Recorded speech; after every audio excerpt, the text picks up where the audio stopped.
ሰላም እንዴት ናችሁ? ላስት ዊክ በለቀኩት ቪዲዮ ላበረታታችሁኝ ከልብ አመሰግናለሁ። ከስራ ደክሞኝ ነው የመጣሁት። እንዴት ራሴን እንደማነቃቃ መንገዱን ሁሉ እያሰብኩ ነው ቤት የደረስኩት። አብራችሁን ቆዩ። ሰብስክራይብ ማድረጉን እንዳትረሱ።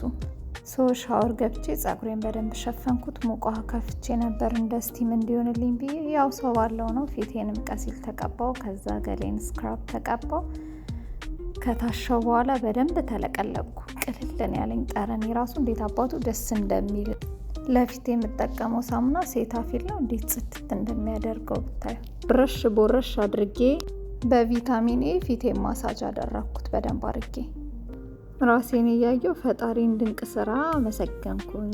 አብዛኛውን ጊዜ ቤት እንደገባው የመጀመሪያ ስራዬ ሻማ ማብራት ነው። ቤት ውስጥ ስራ ከመጀመሪያ በፊት አብዛኛው ጊዜ ወይ ቡና ወይም ደግሞ ኔስካፌ ጠጣለሁ፣ ካልሆነም ወተት ጠጣለሁ ለመነቃቃት ስለሚጠቅመኝ።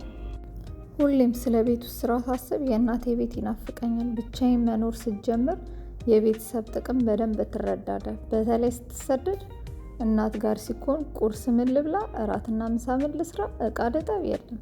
እንደ ንጉስ የተቀመጥክበት ቦታ ላይ እጅን ትታጠባለህ፣ እዛው ትመገባለህ፣ ቡናን ትጠጣለህ። እዚህ ግን ካልሰራ በረሃብ ትሞታታለህ ወንድሜ። የተደበቀው ማንነቱ ይወጣል። በአንዴው ተነስተ ሼፍ ትሆናለህ። እንደዚህ ቀለል ያለ ለመክሰስ የሚሆነኝን አዘጋጅቼ አረፋልኩኝ። እንዳያንቀኝ የምጠጣውንም ነገር ቀዳው። ሲያዩት ያላማረ ሲበሉት ያቀራላል እንደሚባለው በተቻለ መጠን የምመገበውን ነገር ሳየው ደስ እንዲለኝ እፈልጋለሁ። ፋይናሊ ሙቪ ታይም ነው። እስካሁን አብራችሁኝ ስለቆያችሁ በጣም አመሰግናለሁ። ላይክ፣ ሼር፣ ሰብስክራይብ ማድረግ እንዳትረሱ። ሲ ዩ ኔክስት ዊክ። ላቭ ዩ ጋይስ።